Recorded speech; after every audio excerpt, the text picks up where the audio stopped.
Hey guys, this is Brandon with the Draw 2 crew here with my deck profile for Narukami that I took to Chicago 2022. Let's go ahead and get started. Starter is Goop Dragon, aka Springlight Draco Kid, because I mean, you know, Goop. And on to the grade 3s. I currently only run 3 Dragonic Vanquishers and 4 Full Brontos. I run more Full Brontos because Full Bronto has the ability it can count as a Dragonic Vanquisher, so even if you were to ride onto Dragonic Vanquisher Full Bronto and have a Full Bronto in hand, you could still do the combo. Next, I run 2 Dungarees because in that Narukami matchup, Dungaree is a very key card to make sure you're not outbound by your own opponent. And then the MVP grade 3 is, of course, Jaggy Shot Dragoon, because I'm sorry, that is a Pot of Greed in Vanguard. On to the grade 2s. Of course, we will go with Chatera at 4, because with as much binding from your own hand as you're doing with cards from, say, Jaggy Shot, you can easily get Chatera bound and then onto the field, put him onto a Excel circle, and he's 23k base by himself. Also, the pressure from the Soul Blast 1 when it hits to draw a card is also nice. Next, I run Rock Climb Dragoon at 3. It's a pretty good card. You just retire it to draw and then bind a card, which is always nice if you can draw a card and then bind, because if you draw into a bind target, that is always perfect. And then I run 3 Voltic Shred Dragon. Just like Rock Climb Dragoon, it allows you to draw before you bind. So, if you draw into your bind target and then bind it, all is good. On to the grade 1s. I run 4 Eradicator Demolition Dragon because in matchups, say against Order Colony, when they're discarding all those key pieces early, you can use Demolition Dragon's ability to pressure them to bind that stuff, so you can stop all their combos early, and you don't really have to worry about not being able to attack, stride, all that good stuff.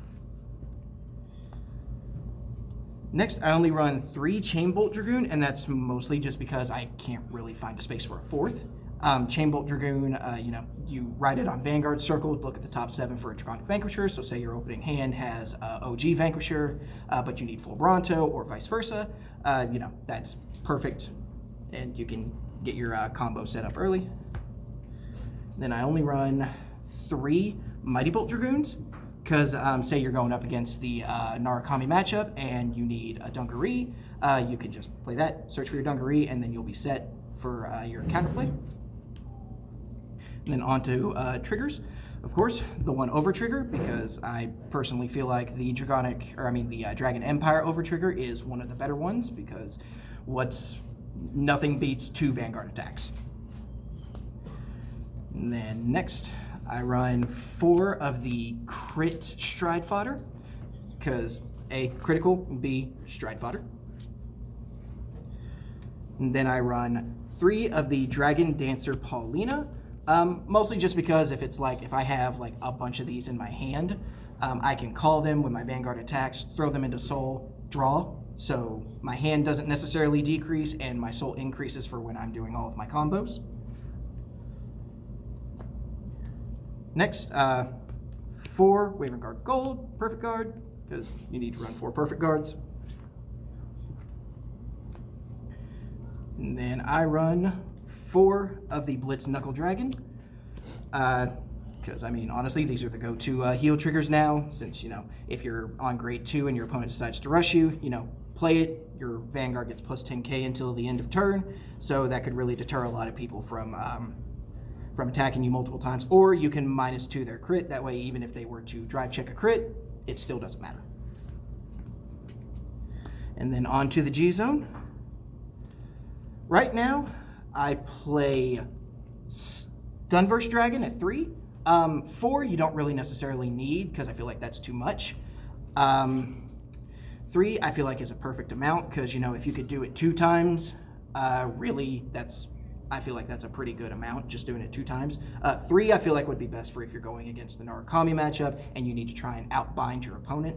So if it goes into late game, you can go into the 3rd, bind a whole bunch of cards, bind some cards from your hand, and hopefully that could get you the game. And then I run 4 of the Dragonic Vanquisher Voltage, because you can use them as flip fodder for the Stunverse.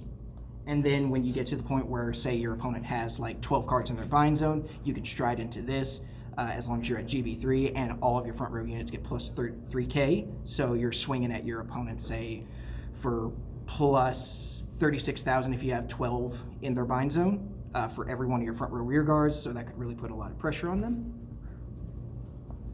And then I only run 1 VMAX, because you know that free damage is always nice. Plus, you'll easily be able to get to Thunderstrike 5 by the time you get to this. So that could be a real game winner. And then really just for flavor, I run Conquering Supreme Dragon, Conquest Dragon. I could replace this, but I honestly just run it because I like the card.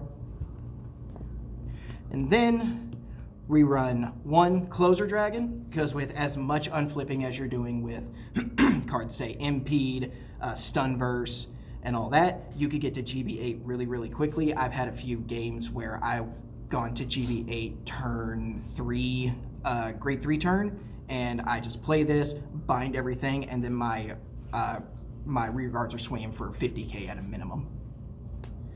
And now on to G guards. Currently, I only run 2 Bulwark Dragons, because he is, I think, a pretty decent G-Guard for Narukami, because as long as you're at GB3, he's a 25k shield, which is nice, and then he has the ability at the end of the battle that it is placed on guard. For every one of your opponent's rest rear guards, you bind 1.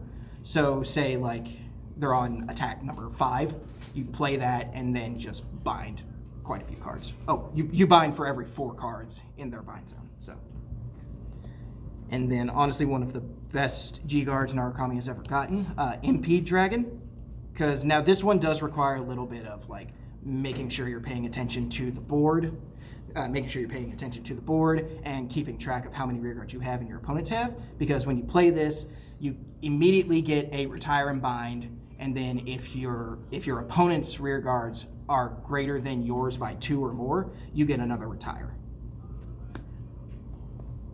And the last one I run, I actually found this out recently, is Brahma.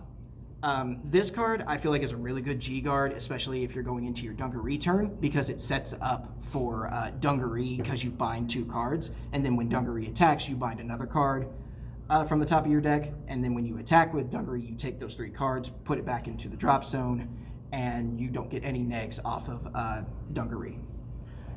Well, thank you guys for watching, and you know, draw 2 cards, support them, get those QR codes, they buy, sell, trade, and see you next time.